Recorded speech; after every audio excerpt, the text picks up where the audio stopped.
Hello, and welcome to the official Berkeley Squares podcast. This is our first podcast, so do forgive us should anything go wrong or not quite be up to par.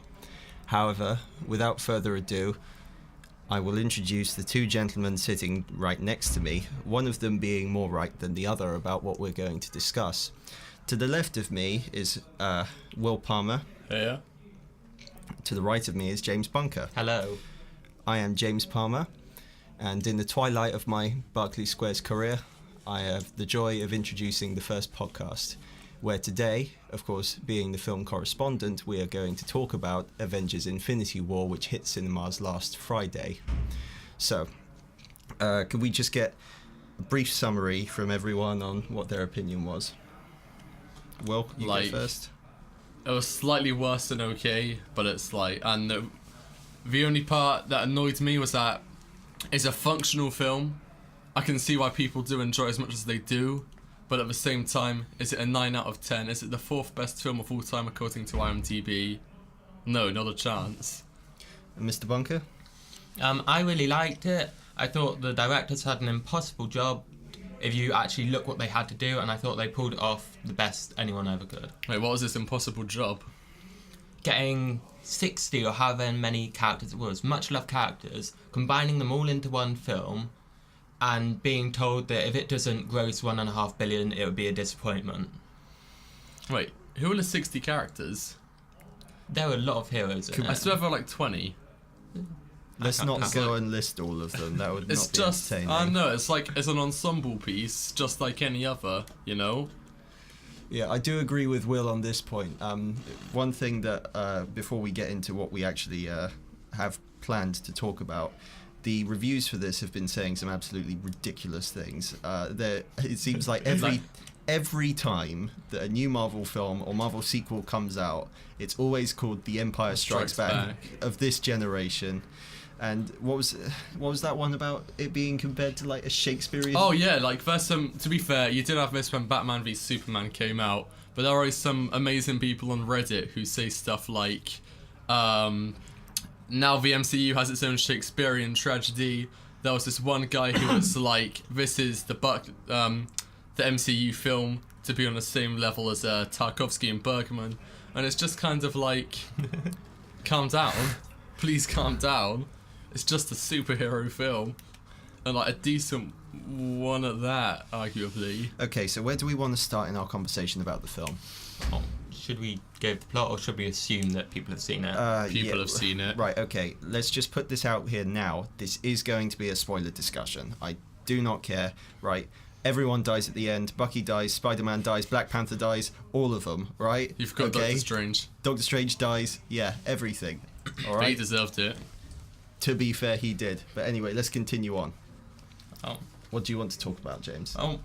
Let's talk about Thanos first of all, the main villain. Yeah. I will admit that I thought, his motivation in the comics from the source material is that he just wants to kill all the universe with the stones. However, I do think that in some ways the adaptation to make it only half the universe was, certainly, it has its merits, because you can make him more of a sympathetic villain in a sense, for the fact that Marvel's had a big problem with some of its films, especially in phase 1. Especially in phase 1 and in phase 2 as well, where their villains were just so one-dimensional. So I think giving this time to Thanos and making sure that he's well developed, and making sure that him wanting to make sure that the universe doesn't die out, although his means are a bit strange, you can very strange. Yeah, you can sympathise with his goals. But this is where the criticism comes into it.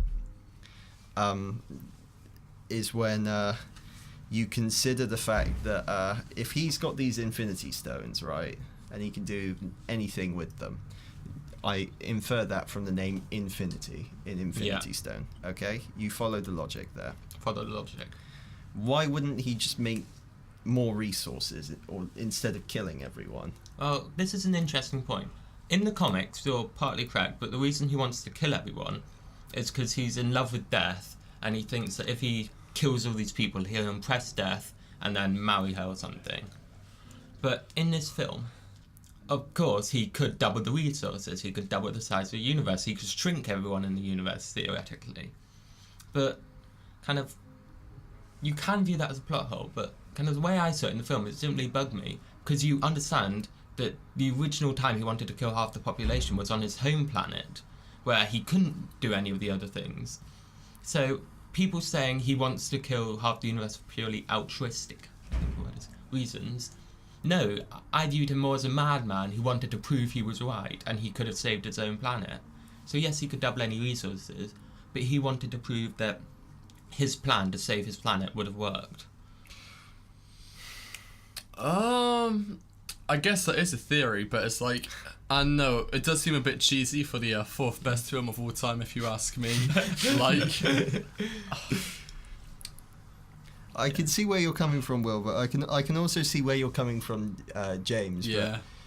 But I suppose, like, I would say that what you've just said is not immediately obvious, but I think as soon as you start digging for plot holes, then you should accept pretty much any filler as long as like the logic follows. I can understand that, but you could say it's a lack of creativity then on Thanos' part, that he just doesn't really think, well, I could do something else apart from kill everyone, and maybe he should have taken on board in the first place that people are going to find it a bit weird killing everyone. But no, that's what happened. He killed half the universe, even though by my count I'm fairly sure that more than half of the people amongst the Avengers died. Well, that's just pure luck though, isn't it? If it's just half of Earth's population. Well, it's pure plot convenience is what it is, right? Yeah. That's I can buy it. Yeah, I am willing to concede to you on that point, James, that like maybe his motivation makes sense more than I originally thought it did. Will, are you willing to concede that as well? To be honest, in the film though, they're trying to portray his plan as like logical as it can be, and it's like, I think perhaps there's a bit of a divide in his character if he's like that crazy that he wants to kill people because he's in love with death and to prove he was right about his home planet, rather than like this calculating man who was able to somehow like beat all of Earth's mightiest heroes or whatever. Well, the death thing was only in the comics. I don't think they touch on that in the film. They don't at all. No. Yeah. Not to my knowledge. As well, like, stemming off, I think we can talk about, Will mentioned fighting, and I think we should delve into the fight scenes that were there. So there's the initial one on the spaceship when... That one I really hated because that's literally just pure CGI and there's like even less humanity to that than like the other ones. The thing that, is it Joe and Anthony, the Russo brothers? Yeah, Russo brothers. Yeah. Joe and Anthony Russo are very good in some of the other Marvel films, is recording their action, making sure it's in camera and not CGI, which makes it seem as visceral as possible for a superhero film, of course. But I felt from that scene, having been just rushed into the film like that, making it two CGI characters does really kind of put you out of it a bit. Like, it was basically an animated film, there's no lie. Well, yeah, the Russo brothers are really good at hand-to-hand combat. Like, if you look at Captain America 2, Winter Soldier, like, that has some excellent, like, martial arts films, but they never really got they never really got to show off that in this, because I will agree there's much of animated battles and just...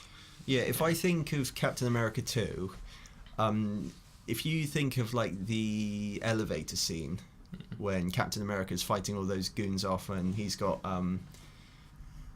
that magnet keeping him against the wall, I think I would dare to say that fight scene on its own, there are individual bits of action that I did really enjoy, but I'd say that as a whole action scene, that on its own kind of beats out any of the epic scale stuff, whatever, that was shown on screen in Infinity War.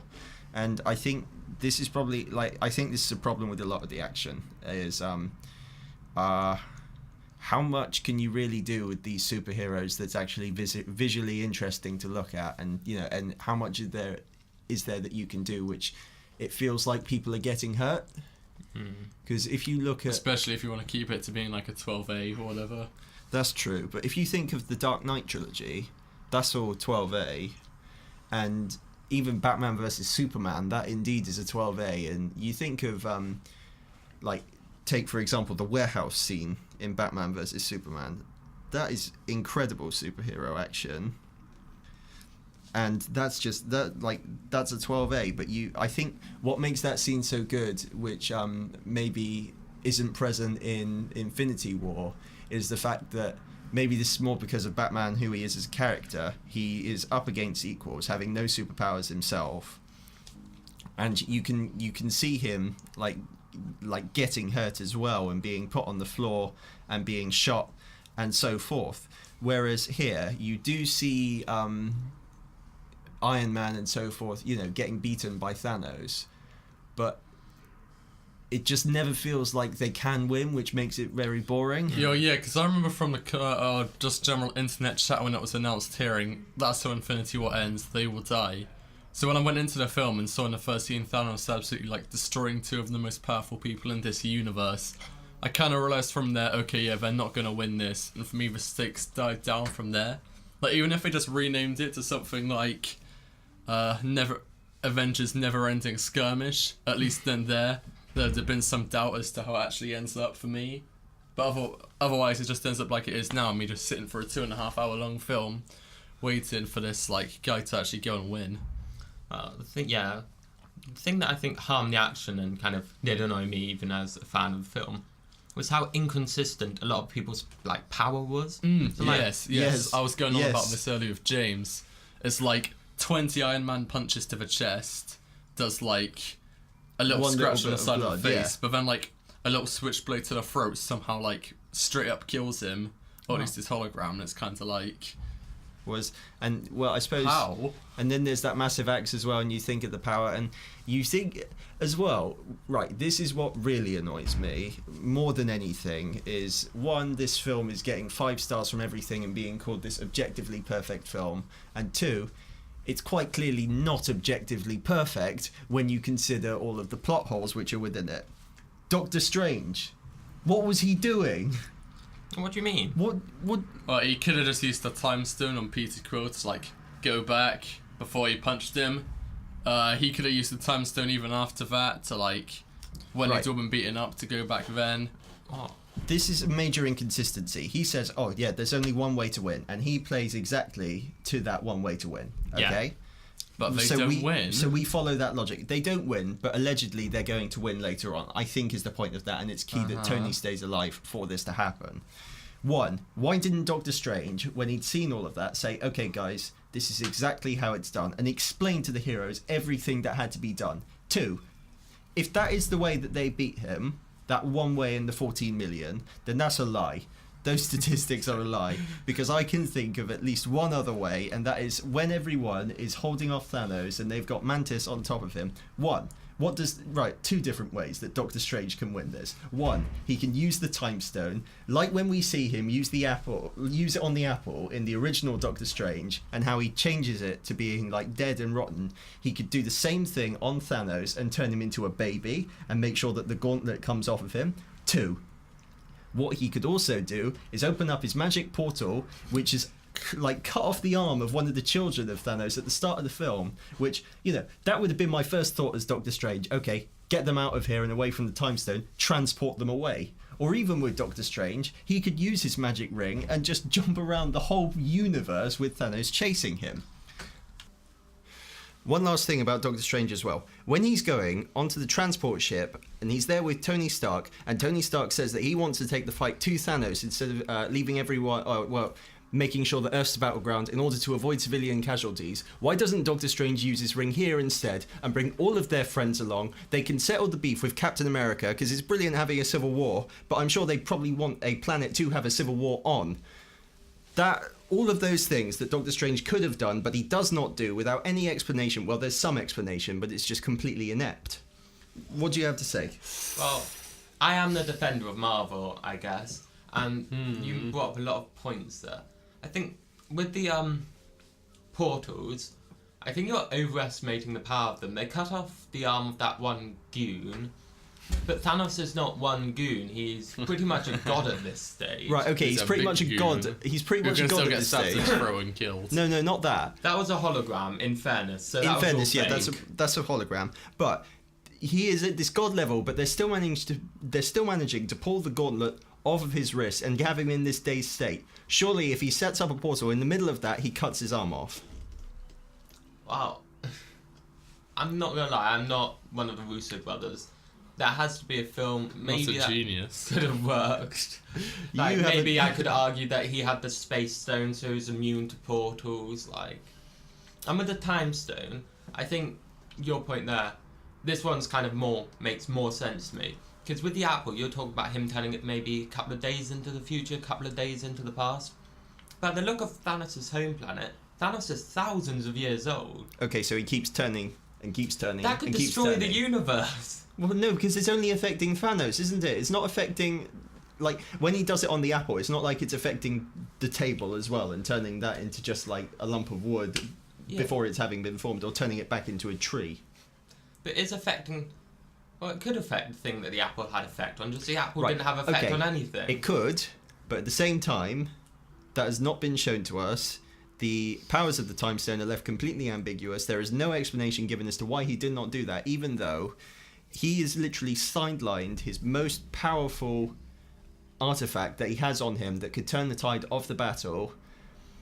Him being a sorcerer as a whole makes him so much more powerful than most people, and something I found pretty suspect at the end when everyone dies is the fact that it's the most powerful heroes who have died, like him and Scarlet Witch, and Vision's of course dead because he's had that gem ripped out of his head. So I'm not sure where they're going from here. I think it just kind of boils down to this, right? As a film, it's the same thing as Star Wars. When you do something this big and on this scale, there are always going to be loads of plot holes, and people are going to have loads of different ideas about what happened. And they're probably going to be right about that. But at the same time, like, these films aren't meant to be, like, genre-defining masterpieces that will live on in, like, 50 years' time, necessarily. They're just going to be, like, superhero films, sci-fi films meant to just kind of entertain people. So it's just the only thing that annoys me is how there's some people who just think that these are meant to be these films, and it's like, it would just be nice if they actually got like a wider range, so perhaps they can understand the medium a bit better. But also there's part of like, why is it so high on IMDb and stuff like that? It's like, normally these things, I don't care about them, but it's just, I don't know. I want to echo... It's just something deep down inside me that kind of... despairs. Yeah, despairs. I want to echo Will's point at the same time. I think I would disagree saying that they're just kind of made to be sci-fi films. I believe that, considering the fact that the original Star Wars films, Episode 4, Episode 5, Episode 6, they all hold up around, is it 30 years on? No, between 30 to 40 years on. I think it's longer than that. I think they're at least in like... No, it was the late 70s. Yeah, it was 77 that the first one came out. So that's 41 years? Yeah. So that's 41 years that it's lasted. And I imagine that, well, Disney probably want the same lasting appeal with these new films because it makes them more money. The fact is that those, of course, for a number of reasons that we shouldn't divulge in here because otherwise the podcast would be twice as long. They, for a number of reasons, will not be those films. Because they won't take any creative risks. Well, it's impossible to tell. It's not impossible to tell. We can come back here in 50 years and I can tell you how I was right, okay? I'm not going to live that long. Fantastic. These Marvel films, at the same time, they are not going to last that long either. Maybe we'll remember some. Maybe we'll remember Iron Man. Maybe we'll remember the first Avengers. Maybe this will be remembered only for the sheer size of its ambition alone. But so many people are being blinded into just judging it. They are not criticising it as a film. They are criticising it as a Marvel film. And okay, as a Marvel film, it might be good. My title in this prestigious newspaper... Prestigious newspaper... It is not Berkeley Squares Marvel film correspondent, which is what you seem to treat the actual writing as in your reviews. It is Berkeley Squares film correspondent. That means I got to review a whole load of other things. I say I've got to, but they're not paying me, so I suppose it's a voluntary thing. Yeah, I suppose I could just stop at any time, but I've reviewed many other things, and if I judge them by the standard of a Marvel film, if I was judging Blade Runner 2049 by the standard of a Marvel film, I'd say, well, where was the action? Where were those quips everywhere? I really loved my tone being so ruined by all those jokes. Where was Tony Stark? Exactly, all those things. And that is the major problem that I think this film has, is this, like, if it all came out and everyone reviewed it as a film and they were like, yeah, it's okay, then I probably wouldn't have much of a problem with it.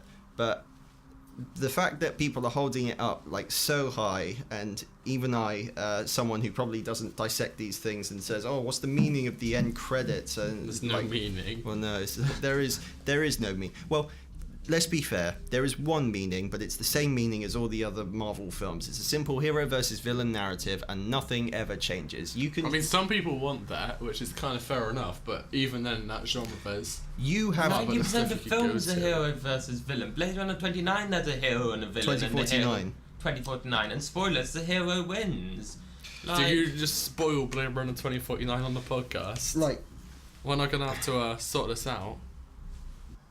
Okay, so here's the thing with Blade Runner 2049. You can boil it down to a simple hero versus villain narrative in that way, but you are removing so many things from it about free will and control, and all the symbolism that comes from it, and even just his name of K, and so forth, and how beautiful the cinematography is, and so forth. If you boil it down to hero versus villain in Marvel, you lose nothing. You lose absolutely nothing from the story by calling it just simple hero versus villain and nothing else. And as well, it's like, you say all films are just hero versus villain narrative, and it just kind of proves the point of, like, the people saying this film is a masterpiece should actually go out and watch other films, because just this week I saw Barry Lyndon and 2001: A Space Odyssey. Basically, like, any Kubrick film you watch, just like in that kind of vein, it's like, it's not simple hero versus villain narratives. There's so much more films can actually be, and it's, if you take the time to actually like sit down and explore those films, you can discover so much more. Right, 90% of Hollywood is hero versus villain. I will take you mainstream on Hollywood. Yeah, I will allow you to have that point there. To say 90% of all films are hero versus villain is not true. Simply that. But if we go back to point on the film itself, let's run this up. Yeah. What else is there to discuss on your list, James? I think we've done the major parts, and I think when talking about hero versus villain, in all stories, no, I'm trying to think of an exception. In all stories, there's conflict, and in all conflict, there are sides. So, like, conflict makes stories you can boil entertaining. it down to anything, pretty much, and you can boil down Marvels to the same building blocks as any other film. So by doing that, you're almost making it seem more fancy. Right. What? If you boil things down to build weird logic. Right. If you boil things down to building blocks, if you're a reductionist in that way, I'm sure I could just say that words on a piece of paper, oh, that's just ink. But it's not just ink, is it? There's meaning behind those words, and that is my form of communication. In the same way, if I boil down the Marvel film to just a hero versus villain narrative, I am the only thing that is doing is saying, well, this stain of ink here is just a stain of ink. That's what I'm doing. I am not losing any meaning from it whatsoever. I don't think I am not giving them enough credit or anything like that, because it's just cookie cutter from there and all the same. It only seems to be some change of aesthetics, such as with Black Panther and so forth, but it's all still very, very played out. Anyway, that's my list, so I'm done. Well, I guess in summary then, I just kind of want to say, I wasn't a big fan. I can understand why other people liked it, but people just kind of need to take a step back and like realise that it's like, I understand all films are personal, so there are going to be more people who are going to actually like enjoy it far, far more than me. But it's just good to explore other things, you know? Yeah, I think that effectively is where we're going to end with this conversation. Thank you all very much for listening. I believe the next podcast should it ever come out, should be a sports one. Yep. So look forward to that if that's your thing. Thank you very much for listening. I've been James Palmer, and I still am. I've been Will Palmer, and I still am. I'm James Bunker. That never changed either. Thank you very much. Goodbye.